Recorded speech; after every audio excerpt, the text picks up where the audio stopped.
Kalian tahu nggak sih, Mosasaurus itu nggak langsung jadi apex predator di laut loh. Sebelum Mosasaurus kayak yang kita kenal di film, Mosasaurus itu cuma kadal yang suka berenang di laut. Yang ya nggak beda jauh sama biawak lah, namanya Dilophosaurus. Terus gimana proses dia jadi apex predator? Hari ini kita bakal ngulik bareng soal gimana debutnya Mosasaurus sebagai apex predator di lautan Cretaceous. Kita ke chapter pertama. FYI, Mosasaurus itu bukan dinosaurus ya, dia reptil, kayak kadal, ular, biawak, sama komodo, yang panjangnya bisa sampai 15-18 meter, lebih panjang dari bus kota dengan berat 10-15 ton. Mereka juga dipersenjatai sama rahang yang kuat dengan gigi sepanjang 5-7 cm. Sekali gigit, kelar tuh.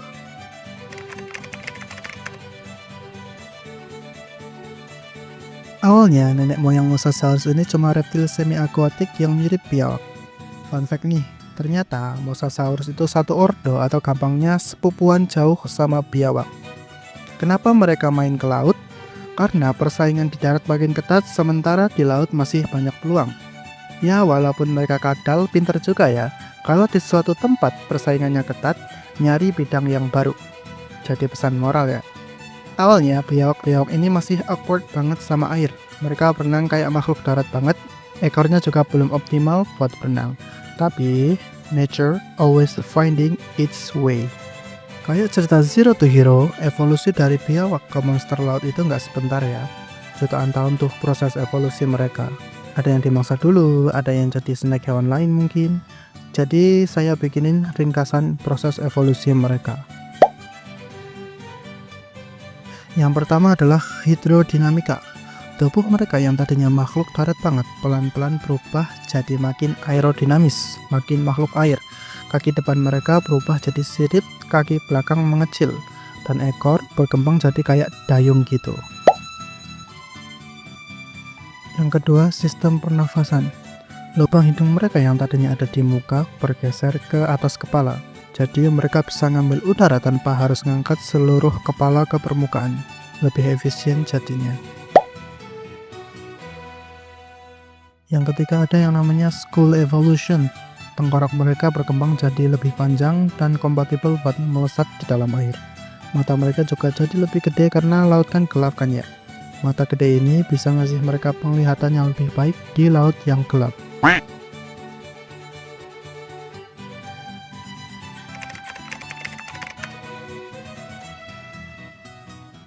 Dan inilah Mosasaurus.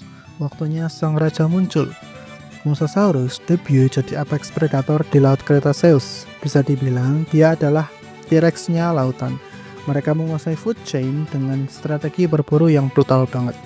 Karena Mosasaurus ini literally raja, dia bisa makan apapun yang dia mau. Mulai dari ikan besar kayak si Phoctinus, hiu, Plesiosaurus, bahkan Mosasaurus lain kalau perlu. Dia juga punya gigitan sebesar 40.000 sampai 50.000 Newton. Itu 10 kali lebih kuat dari Great White Shark. Sekali gigit, kelar kita. Seakan kurang menyeramkan, Mosasaurus ini dianugerahi size yang gede, kecepatan dan kecerdasan. Mereka bisa berenang dengan kecepatan 30 sampai 40 km per jam, lebih kenceng dari paus modern manapun. Walaupun dia raja, bukan berarti dia tak terkalahkan. Kekuasaan Mosasaurus berakhir sekitar 66 juta tahun yang lalu bareng sama T-Rex dan kawan-kawan, yang disebut mass extinction. Semua ini disebabkan oleh asteroid yang nonjok Yucatan. Meskipun begitu, legacy of terror dari Mosasaurus ini masih hidup sampai sekarang.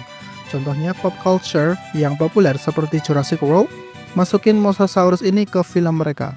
Walaupun gak banyak scene soal dia, tapi tetap fans dari Mosa ini banyak, termasuk saya. Oke, itu dia Mosasaurus. Dari kisah dia, kita bisa mengambil pelajaran kalau yang namanya kesuksesan itu butuh waktu dan konsistensi, bukan instan. Proses dari mereka, dari cuma biawak laut sampai ke raja lautan itu jutaan tahun.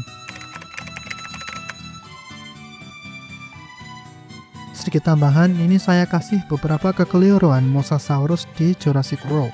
Kalian ingat scene ini?